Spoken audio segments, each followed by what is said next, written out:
gbogbo yẹn preamble mo fi ṣe láti fi ṣe tí wọ́n ń pè ní tẹ̀m̀bí ìtanijí. Láàárọ̀ yìí mo mọ̀ọ́mọ̀ fẹ́ jíṣẹ́ fún àbúrò mi ọmọ ìyá mi. Láàrin kí n tó jíṣẹ́ fún àwọn àgbàlagbà wọn ní adúpẹ́ lọ́wọ́ ojú tó rí ni tó mọ́ ni lójú. Fídíò yìí ò ní pẹ́, ẹ bá mi share rẹ̀, kẹ́ ẹ bá mi like ẹ jó wọnú ayé lọ, ẹ bá mi mọ̀ọ́mọ̀ share rẹ̀ kó kan Oríyọmí lára, nítorí iṣẹ́ tí àwọn abiyamọ diaspora tí wọ́n rán mi sí, àwọn ìyá olóríire tí wọ́n ń bẹ́ńbì tí wọ́n rán mi sí, àwọn ìyá àlùbáríkà tí wọ́n ń bẹ́ńbì tí wọ́n rán mi sí. Ẹ bá mi mọ̀ọ́mọ̀ share rẹ̀, kẹ́ ẹ bá mi like, ẹ bá mi love ẹ jẹ́ kó mọ̀ọ́mọ̀ kí mẹ́sẹ̀jì yẹn kó dọ́dọ̀ Abdulrahman Oríyọmí Hamzat lẹ́nu ṣetọ́lọ́wọ́n bá kádàrá pé kí wọ́n diaspora. Alhamdulillahi Rabbil Alamin. Ìgbà wọn kọ́ dé France mi kọ́kọ́ kà sí mo wòye pé ó normal nígbà tí many people tí wọ́n sọ pé ẹ pẹ̀lẹ́ ajá, ẹ kú gbìyànjú, ẹ kú ṣẹ́ nǹkan kan à ń ṣe alhamdulillah. Àwọn àgbàlagbà àwọn ni wọ́n máa ń sọ pé ẹjá dúpẹ́ lọ́wọ́ ojú tó rí ni tó mọ́ ni lójú, èèyàn ní owó bí a wà. Ìyá ọmọ ó yàtọ̀ sábíàmọ́, ẹ̀gbọ́n tí mo wí, ìyá ọmọ ọ̀tọ̀ ni ìyá ọmọ. Àwọn ìyá ọmọ tí wọ́n nìkan ni wọ́n máa rán, ọ̀hún kí nǹkan ọmọ bá ọmọ wọn nìkan ni wọ́n máa rán, wàhálà orí ọmọ tí wọ́n nìkan náà ni wọ́n máa rán. Ẹ̀rí abíàmọ́ yóò máa wo ọmọ ọlọ́mọ bí ìgbò jẹ́ ń pé òun ló dẹ̀ sí lójú. Iṣẹ́ tí ó máa rán sọmọ ọlọ́mọ, in tí ó máa ṣe fọmọ ọlọ́mọ yóò máa jọ bí ìgbò jẹ́ pé òun gan ló bí ọmọ ọlọ́mọ yẹn. Tí ọmọ báyìí ti wúlò láyé, tọ́mọ bá ti lè jọmọ àlùbáríkà, àwọn tó bí nìkan kọ́ ni wọ́n ní mọ́, ó ti di ọmọ gbogbo ayé nìyẹn. Àwọn tó bí àwọn nìkan kọ́ ni wọ́n ní ọmọ yẹn mọ́, ó ti di ọmọ everybody òun nìyẹn. Téèyàn báyìí ti lè di ọmọ everybody, ó di kọ́ mọ maintain ayé ẹ̀, kọ́ mọ fún ayé ẹ̀ ní maintenance pé ọmọ gbogbo abiyamọ lòun. Ọlọ́run bá àlékè ọlá yóò bá ṣàlékún àlùbáríkà fún Abdulrahman Oríyọmí Hamzat. Kí n tó wá ṣe àlàyé yẹn, ẹ jẹ́ kí n fàsìkò yìí kí Ọlọ́run lára gbogbo àwọn abiyamọ ní diaspora. Ǹjẹ́ ẹ jẹ́ mọ̀ pé dáa, Ọlọ́run ní ma tuqaddimu li anfusikum min khairin tajiduhu inda Allah, ó tún ní huwa khairan wa a'zama ajra. Ibi mo ti fẹ́ dúró nìyẹn. Ọlọ́run sọ pé ma tuqaddimu li anfusikum min khairin.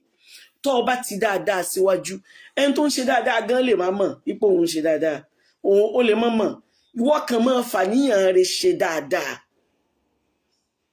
Ọlọ́run tún ní tajiduhu inda Allah, nàtíjà rẹ̀, ẹ̀san rẹ̀ ọ̀dọ̀ òun ló wà.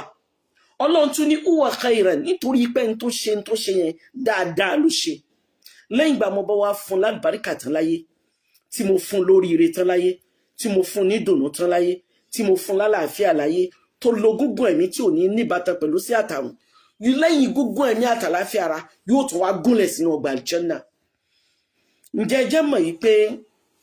àwọn tí ń bẹ ní diaspora ń bí wọ́n ríran jù wá lọ. Wọ́n á máa rí gbogbo ohun tí ń ṣẹlẹ̀ ní Nàìjíríà, wọ́n á máa tètè rí, wọ́n á máa tètè mọ̀ ju àwa lọ. Láàrin bẹ́yẹn o ni mo fi kí gbogbo abiyamọ tẹ́ ẹ bá nífẹ̀ẹ́ Ọlọ́run lánìí tán sí Abdulrahman. Mo kọ́kọ́ kí yín ná, torí pé nígbà tó wá àìpẹ́ yìí náà ló wá sọ́dọ̀ yín, kì í sọjọ́ tó ti pẹ́. Mo mọ bẹ́ẹ̀ ṣe gbà lálejò, mo mọ irú bẹ́ẹ̀ ṣe, mo mọ bí gbogbo yín ṣe tẹ́ ẹ túyáyá, tẹ́ ẹ túyáyà, tẹ́ ẹ kí. Ọlọ́run bá àlékè ọlá ò ní padà lẹ́yìn yín, ọlá Nabi Muhammad. Lẹ́yìn náà nígbà tẹ́mi náà tún wá dé, ẹ tún wá mọ̀ọ́mọ̀ ṣe bẹ́ẹ̀, ẹ wá ṣe bẹ́ẹ̀ débi pé kálukú wọn appreciate Ọlọ́run bí ìgbò jẹ́ pé àbí àwọn gangan ni wọ́n bí Abdulrahman. Even ìyá wa tí mò ń bẹ́nu lé wọn yìí, tí mò ń bá yín sọ̀rọ̀ yìí nínú London yìí, ìyá wa yìí ṣáájú kí n tó kúrò ní Nàìjíríà, mi ì tí ì sọ fún ọpọ́jọ́ báyìí ni mò ń bọ̀. Almost every time wọ́n lè pè mí lẹ́ẹ̀mẹ́ta lójúmọ́, wọ́n lè send message sí mi lẹ́ẹ̀mẹ́ta lójúmọ́, simply because of Abdulrahman. Nítorí Abdulrahman nìkan. Bẹ́ẹ̀ ni wọ́n ṣe máa sọ. Wọ́n lè wà lórí àdúà, ìgbà míì tán bá ń sọ̀rọ̀ wọ́n tún máa sunkún. Èmi níṣẹ́ mọ́ ni ẹ ṣe sùúrù, Ọlọ́run ṣàánú wa, Ọlọ́run bá wa là, pẹ̀lú ògo Ọlọ́run gbogbo ẹ̀ náà dáa. Àwọn ìjọba náà wọ́n ṣàánú wa, ohun wọn bá wa fún ní consideration, wọ́n padà bá wa consider wọn pẹ̀lú ògo Ọlọ́run nímọ̀ tù wọ́n. Bẹ́ẹ̀ náà wá ní gbogbo abiyamọ tó wà ní diaspora yìí. Iṣẹ́ tí wọ́n á ní kí n jẹ́rìí. Abdulrahman ò ní bá wọn nájà ẹkún, Abdulrahman ò ní bá wọn nájà òsè, Abdulrahman ò ní nájà wérewére, Abdulrahman ò ní nájà wàràwàrà. Ìmọ̀ràn ọ̀tá ò ní ṣẹ lórí rẹ, ìmọ̀ràn mùnáfìkí ò ní ṣẹ lórí rẹ, ìmọ̀ràn alábòsí ò ní ṣẹ lórí rẹ, ìmọ̀ràn ọ̀rẹ́ tí wọ́n mọ̀ tó jẹ́ pọ̀ta ni bọ̀ tó mọ̀ pọ̀ta ni, ìwọ ti fẹ̀mí sí pọ̀ rẹ ni, ìmọ̀ràn wọn náà ò ní ṣẹ lórí rẹ, torí ọ̀tá tí ń ṣe bí ọ̀rẹ́ ò lè mọ bó ló ṣe ń ṣe sí ọ níkọ̀rọ̀. Olúwa ọba àlékè ọlá nìkan lọ́mọ, pẹ̀lú bọ́lọ̀ ń ṣe mọ́ yẹn Ọlọ́run wà gbé ọ lékè wọn. Iṣẹ́ yẹn ò ní pé àwọn ìyá tí wọ́n jẹ́ àwọn ìyá rẹ, wọ́n ní bá wọn sọ fún ọ pé o gbọ́dọ̀ fi dáadáa tó ń ṣe é lẹ̀ o. Wọ́n ní kí n bá wọn sọ fún ọ pé gbogbo bó ṣe dúró ní dúró kí nǹkan má bàjẹ́ ní Nàìjíríà, o gbọ́dọ̀ relent o. Wọ́n ní kí n bá wọn ṣàlàyé fún ẹ wípé gbogbo sàárà tó máa ṣe nǹkan ò lè máa lọ smoothly. Wọ́n ní ò sí ọgbọ́n tọmọnìyàn fẹ́ dá tí ò ní ní obstacle. Inú ayé tá a wà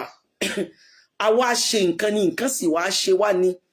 Gbogbo ọmọnìyàn ni ọmọ yí nínú méjèèjì, ọmọ ṣe nǹkan nǹkan sì máa ṣe ọ. Wọ́n ní sọ fún ẹ para àwọn nǹkan tí ó sì ọ láyé òun ló sì ọ yẹn, wípé pẹ̀lú ògo Ọlọ́run ò sì ní rírú ẹ̀ mọ́. Kọ́ ọmọ torí ẹ̀ sinmi iṣẹ́ rere, kọ́ ọmọ torí ẹ̀ sinmi títọ́jú ọmọ òrukàn, kọ́ ọmọ torí ẹ̀ sinmi títọ́jú àwọn opó, kọ́ ọmọ torí ẹ̀ sinmi títọ́jú aláìní, kọ́ ọmọ torí ẹ̀ sinmi ṣíṣe sàárà. Gbogbo àwọn tó ọmọ ń ṣe láti fi assist ọmọnìyàn nítorí Ọlọ́run ọba àlékè ọlá òun ló ní mọ́ni àmìlọ sọ́ọ̀lẹ́ hanfali nafsi. Wọ́n ní gbogbo ẹnikẹ́ni tó bá ṣe dáadáa orí ara ẹ̀ ló ṣe fún. Ọlọ́run pẹ̀lú rẹ ó sì ọ lẹ́ni tó lóye tó ní làákàyè. Ọlọ́run ṣàánú rẹ, ọba tó fàánú rẹ pẹ̀lú rẹ yẹn kò ní padà lẹ́yìn rẹ. Ọlá Nábì wa Muhammad, ọlá Nábì wa Muhammad. Mi ìfẹ́ kí fídíò yìí mi ìfẹ́ kó pẹ́, torí pé about 3 programs òun ni mo fẹ́ touch níbẹ̀. Ẹlẹ́ẹ̀kejì,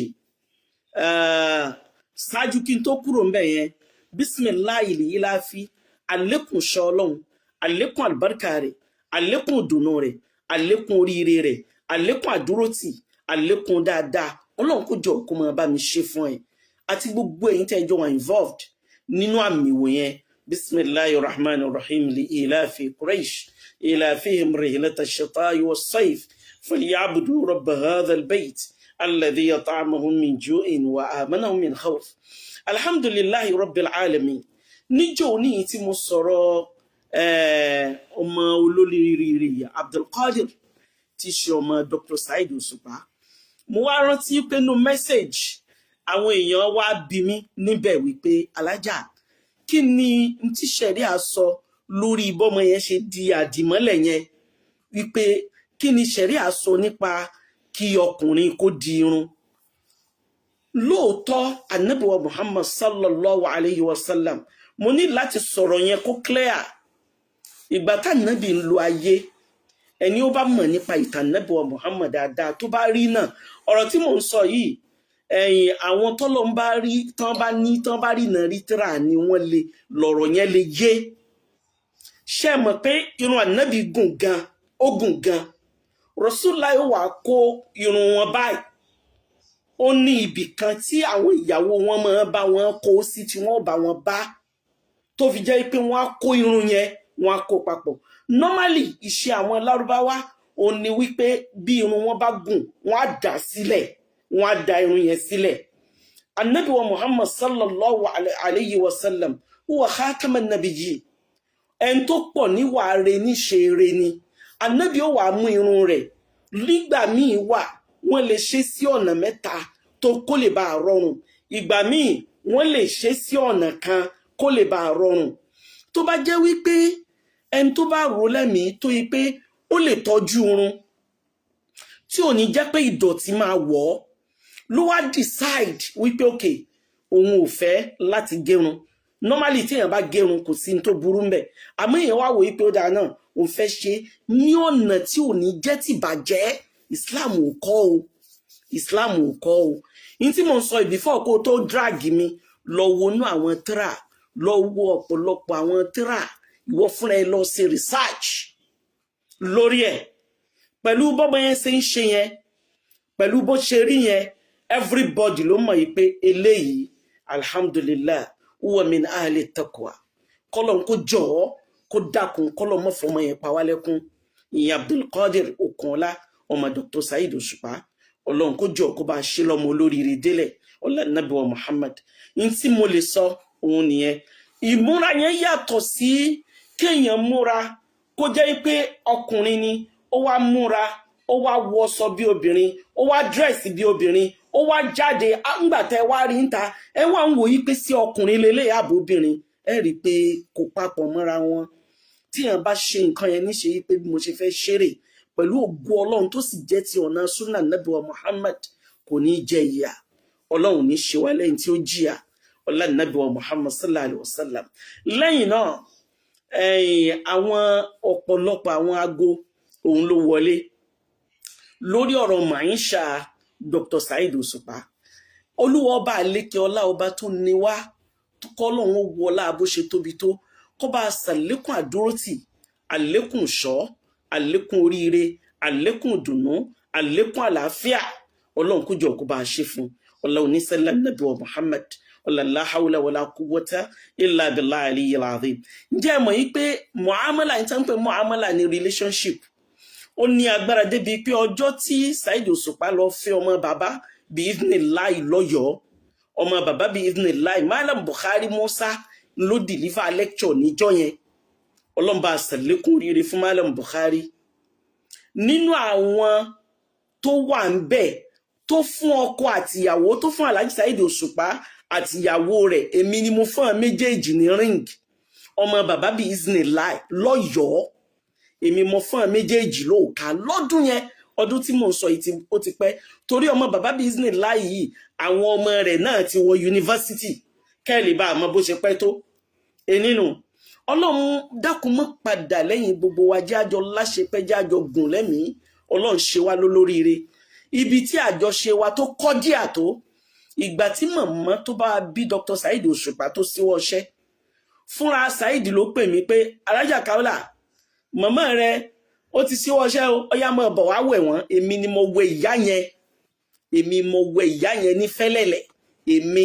àtàwọn àǹtí Saheed Òṣùpá méjì èmi gangan ni mo wẹ ìyá láti tí tá a fi múra fún wọn tá a fi dì wọ́n ìgbà tí mo dírẹ́sì fún wọn tán tá a daṣọ bò wọ́n láàtán tó kù ká dì wọ́n onímọ̀ nìkan bá mi pe àwọn ọkùnrin wọlé nítorí ipágbára àwọn obìnrin tá a wà ń bẹ̀ nítorí gbígbé wọn torí àti yí wọn sọ́tún yíyí wọn sótì ká lè bá a mọ̀ pé Saheed Òṣùpá sẹ́ńtì máa bá ordinary person rìn àfẹ́ntì mọ́lẹ̀ bá ń bẹ lára ẹ̀ kò ní bọ́ ṣe tí ò bá rí mọ́lẹ̀ lára rẹ̀ tí Saheed Òṣùpá bá wá nífẹ̀ẹ́ rẹ pin yóò máa ṣe bí ọmọ èké ẹmọ kéèyàn máa ṣe bí àròbó yóò máa fi ìfẹ́ hàn ọ́ bí àròbó ó lè máa lé ọkì pé kó jọ kó bùn lóúnjẹ jẹ ó lè máa lé ọkì Saheed Òṣùpá tó nice débi pé à ń bẹ ní Mẹ́kà bóyá kàìnkàìn tí fi ń wẹ̀ miss kò sí kàìnkàìn alálàájì tí ò lè gbà yí pé ẹ fún mi ẹjọ́ ẹ fi wẹ̀ pàápàá jùlọ di ya 2019 àwọn èèyàn kan rẹ́rìn nínú hòtẹ́ẹ̀lì ni àwọn èèyàn ní Alájà Kaola wá wo bọ̀dá rẹ̀ àbọ̀rẹ́ rẹ̀ ni wá wo kọ̀mọ̀sí kẹ̀kẹ́ tí ò lè lo mo ní ẹni tí wọ́n ń pè lẹ́ni ìmọ́lẹ̀ nìyẹn tó bá wá rí pé ẹnìkan bẹ tí ò sí ìmọ́lẹ̀ lára ẹ̀ Saheed Òṣùpá ò ní fi ojú lẹ̀ belé pé yóò bá sọ̀rọ̀ tó bá sọ̀rọ̀ kò ní ní àsì kò ní jẹ́ ó ní àsóhùn Olúwa kó jọ kó wọlá bẹ́ẹ̀ fìyẹn fún ẹ̀yin èèyàn tẹ́ ń sọ pé ṣé àjọ súnmọ́ra yẹn asúnmọ́ra púpọ̀ Ọlọ́run kó jọ kó dákun kó jẹ́ àjọ láṣepẹ́ Ọlọ́run ṣàlékún kímà rẹ̀ Ọlọ́run ṣàlékún àlùbáríkà rẹ̀ Ọlọ́run ṣàlékún oríire rẹ̀ kó ṣàlékún oríire tiwa náà ọlọ́run Nábì Muhammad ẹlẹ́ẹ̀kẹta òun lọ̀rọ̀ bàbá olóríire alhamdulillah ọ̀rọ̀ Alhaji Wasiu Ayinde ni mo fẹ́ tún wá fi ṣe conclusion kó tó di pátàkà pínṣẹ̀ lórí ètò torí mi ìfẹ́ kí àsìkò ọgbà wá mo kí yín púpọ̀ Alhaji Wasiu Ayinde mo kí yín pé ẹ kú oríire èmi kí yín wípé mo bá yín yọ̀ mo bá yín dúpẹ́ fọ́lọ́run lánàá ìkan nínú àwọn ìyá olóríire gbà mí lálejò ó wá jẹ́ déédéé ìgbà tí wọ́n ń ṣó gbogbo àwọn èèyàn tí wọ́n lọ kí Alhaji Wasiu Ayinde wọ́n á ní ìwọ ọlọ́mọ màbá Alhaji Wasiu Ayinde dúpẹ́ ó ti náà níṣẹ́ bá dúpẹ́ wọ́n ní kílẹ̀ yìí bá dúpẹ́ sí mo ní mo bá wọn dúpẹ́ wípé Ọlọ́run bá ò ṣe wọ́n lábìkú wọ́n ní alhamdulillah Alhaji Kaola èmi náà bá wọn dúpẹ́ rẹ o mo nítorí kò sígbà mo lè máa wo Alhaji Wasiu Ayinde pẹ̀lú màmá wọn àyà mi ó sì máa já kalẹ̀ torí gbogbo ara níbẹ̀ lọ́dọ̀ Ọlọ́run ó ti náà níṣẹ́ máa ń rò bẹ́ẹ̀ ni mo ní wàláì mo máa ń rò bẹ́ẹ̀ kò sí ìgbà tí mi kì í rò bẹ́ẹ̀ torí Ọlọ́run ò ní ṣe gbogbo ara níbẹ̀ lọ́dọ̀ rẹ̀ bí mo ṣe gbọ́ pé màmá yẹn sí wọṣẹ́ lẹ́yìn ìgbà mo dárò tán alhamdulillah ni mo ṣe nítorí Alhaji Wasiu Ayinde Ọlọ́run ọba àlékè ọlá ẹ ti kúrò lábìkú Ọlọ́run ti mú yín kúrò láwọn àwùjọ ọmọ tó jẹ́ àbíkú Ọlọ́run ti ṣàánú yín ìyá bí yín ẹ rí màmá yẹn tọ́jú ẹ rí màmá yẹn dúró tì ẹ rí màmá yẹn kẹ́ Ọlọ́run ọba àlékè ọlá yóò ṣàlékún rere tìyín náà ọlá nàbí wa Muhammad Ọlọ́run wàá bá wa gba ìyá yẹn lẹ́rú innahu huwal ghafurur rahim ẹnìkan orí ò lè tiẹ̀ wà kọ́ mọ́ mi pàápàá jùlọ tí wọ́n bá tiẹ̀ wà ń sọ̀rọ̀ Ìjẹ̀bú Ìjẹ̀búrò ń fọ́ Ìjẹ̀búrò ń wà àmọ́ tó ń ti bẹ́ẹ̀ Ọlọ́run bá wa kẹ́ ìyá yẹn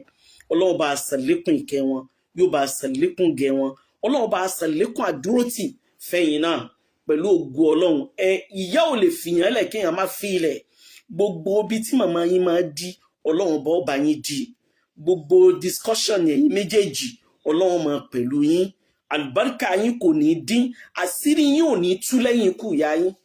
Ọlọ́run ò ní bà yín láyé jẹ́ lẹ́yìn ikú ìyá yín Ọlọ́run ò ní tú yín láṣìírí lẹ́yìn ikú ìyá yín ọlá nàbí wa Muhammad ọlá nàbí wa Muhammad Ọlọ́run wàá wọlá bá a ṣe ń ṣàdúrà fún yín Ọlọ́run dákun jọ̀ọ́ kó mọ́ sàn máa tiwa náà lábìkú Ọlọ́run mọ́ sàn máa tiwa náà lábìkú Ọlọ́run jẹ́ abọ́mọ jìnnà gbogbo abiyamọ ayé tẹ̀ ń gbómi ni ẹ máa bá mi sàmí Ọlọ́run jẹ́ abọ́mọ jìnnà kọlọ́run ṣàánú àwa náà gbogbo ara ní bẹ lọ́dọ̀ Ọlọ́run gbogbo ara ní bẹ lọ́dọ̀ rẹ̀ kò sára tí kì í dá ẹni ọmọ sin ló bímọ ẹni tó dàgbà sọ́wọ́ ọmọ tọmọ dàgbà sọ́wọ́ ẹ̀ tọmọ di zina lójú ẹ̀ tọmọ di ẹ̀ṣọ́ lójú ẹ̀ òun la bí a mọ Ọlọ́run san ọmọ wa lẹ́ṣọ́ Ọlọ́run san ọmọ wa ní zina Ọlọ́run bá wa ṣe wọ́n ní kùrátà àyúnì Ọlọ́run dákun bá wa san ọmọ wa ní rahma Ọlọ́run má jẹ́ á jìyà ọmọ lásán gbogbo àwa tá a bá ṣe wàhálà lórí ọmọ ni ó jẹ́ á jẹ wọn mọ́ Ọlọ́run dákun ṣàánú wa ọjọ́ tó rí rí àwọn ọmọ wa bá dé má jẹ́ wọn fi kúlú Ọlọ́run ránṣẹ́ sí wa ọjọ́ àlùbáríkà àwọn ọmọ wa bá dé Ọlọ́run má jẹ́ wọn fi kúlú Ọlọ́run ránṣẹ́ sí wa Ọlọ́run má jẹ́ wọn dìde ìṣẹ́jú kan fún wa níjọ́ oríire àwọn ọmọ wa jẹ́ ọmọ wo ṣoríire ìdùnnú ni ó jẹ́ ká ọmọ wo mú wálé bá wa Ọlọ́run má jẹ́ ká ọmọ dáràn wálé wá bá wa ọlá nàbí wa Muhammad ẹ jẹ́ á kọ́kọ́ ṣe bisimilahi kúlú wọlá màmá tó bá wa bí Alhaji Wasiu Ayinde Ọlọ́run kó jọ̀ọ́ kó bá wa ṣe wọ́n lóníkẹ́ bismillahir rahmanir rahim kul huwallahu ahad allahu samad lam yalid wa lam yulad wa lam yakul lahu kufuwan ahad Ọlọ́run kó jọ̀ọ́ kó bá wa kẹ́ wọn ọlá nàbí wa Muhammad àwa tá a wá kù náà gbogbo ẹni tí ò ní níbàtà pẹ̀lú sí àtàwọn Ọlọ́run fi jíǹkí wa gbogbo ẹ̀yin ará diaspora tẹ́ ń wo àwọn ọmọ tínú yín dùn ẹ̀ ní padà wò wọ́n lárí sunkún ẹ̀ ní wọ́n ọmọ yín lárí ìbànújẹ́ gbogbo àwa tá a já bí ọmọ látòkè délẹ̀ láyé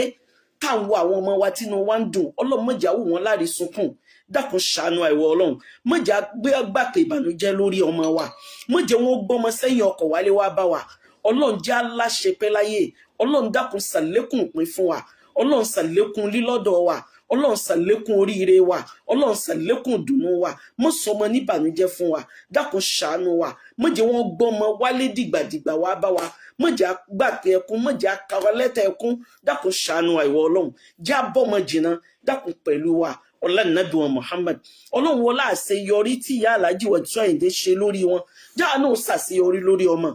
ìyá tí ọba tó bá tán sọ́wọ́ ọmọ lẹ́yìn gúngún ẹ̀mí 105 ìyá yẹn pẹ́ ṣàánú àwa náà má jẹ́ á lo kúkúrú ẹ̀mí Ọlọ́run má jẹ́ á lo kúkúrú ẹ̀mí Ọlọ́run má fi kúkúrú ẹ̀mí já wa ń tàn máa ọlọ́run má fi kúkúrú ẹ̀mí já wa ń tàn mọ́ dákun bí àbùkátà wa láyé bí àbùkátà wa láyé bí àbùkátà wa láyé bí àbùkátà wa láyé law anzalna hadha al-Qur'ana ala jabalin lara'aytahu khashi'an mutasaddi'an min khashyati Allah وتلك الأمثال ندبها للناس لعلهم يتفكرون والله الذي لا إله إلا هو عالم الغيب والشهادة هو الرحمن الرحيم alájì Wasiu ẹni nájà ẹkún ẹni nájà àbànújẹ́ ẹni nájà kankankan gbogbo ẹ̀yin tá a ṣàdúrà fún ẹni nájà aburú Oríyọmí Hamzat òní nájà aburú alájì Saheed Òṣùpá ìwọ náà ní nájà aburú láyé ọlá Ànábì wa Muhammad bí gbogbo ọmọ ń ṣe jẹ́ ìdùnnú fún wa wọ́n jẹ́ ìdùnnú fún wa kalẹ̀ gbogbo wa náà pátátá ajá bíi amọ gbogbo ẹ̀yin tẹ́ ń sàmí tẹ́ ń comment tẹ́ ń share tẹ́ ń like ẹ̀yin náà ò ní banújẹ́ lórí ọ̀rọ̀ ọmọ yín ẹ̀ ní banújẹ́ lórí oore yín ẹ máa share rẹ̀ kẹ́ máa like ẹ̀ kẹ́ máa love ẹ̀ كما love وتلك الأمثال ندبها للناس لعلهم يتفكرون والله الذي لا إله إلا الله هو علم الغيب والشهادة هو الرحمن الرحيم والله الذي لا إله إلا الله هو الملك القدوس السلام المؤمن المهيمن العزيز الجبار المتكبر سبحان الله يما يشركون الله ولا أقول نيجي بوركوي dákun bí àbùkátà wa laqad ja'akum ar-rasulu min anfusikum azizun alayhi ma anittum harisun alaykum bil mu'minina ra'ufur rahim fa in tawallaw faqul hasbiya Allah la ilaha illa huwa alayhi tawakkaltu وهو رب العرش العظيم لإيلاف قريش إيلافهم رحلة الشتاء والصيف فليعبدوا رب هذا البيت الذي يطعمهم من جوع وآمنهم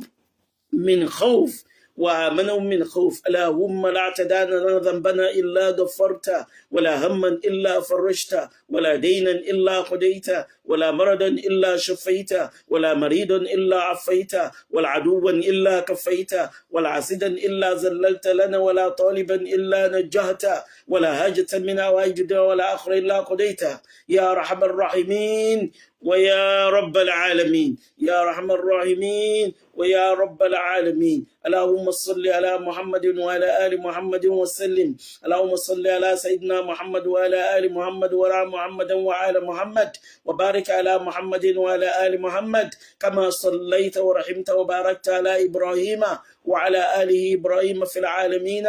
إنك حميد مجيد اللهم ربنا تقبل منا إنك أنت السميع العليم وتب علينا يا مولانا إنك أنت التواب الرحيم ربنا لا تزغ قلوبنا بعد إذ هديتنا وهب لنا من لدنك رحمة إنك أنت الوهاب ربنا هب لنا من أزواجنا وذريتنا قرة أعين واجعلنا للمتقين إماما ربنا آتنا في الدنيا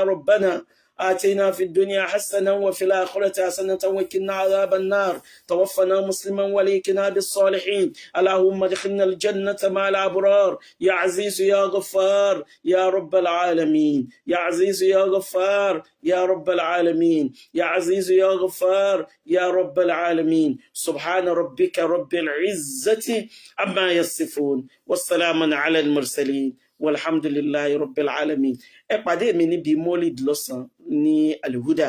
lọ́dọ̀ Alhaji Jaji Ọlọ́run ó jẹ́ àjọ láṣepẹ́ mo kí n gan ni bye assalamu alaikum wa rahmatullahi wa barakatuh.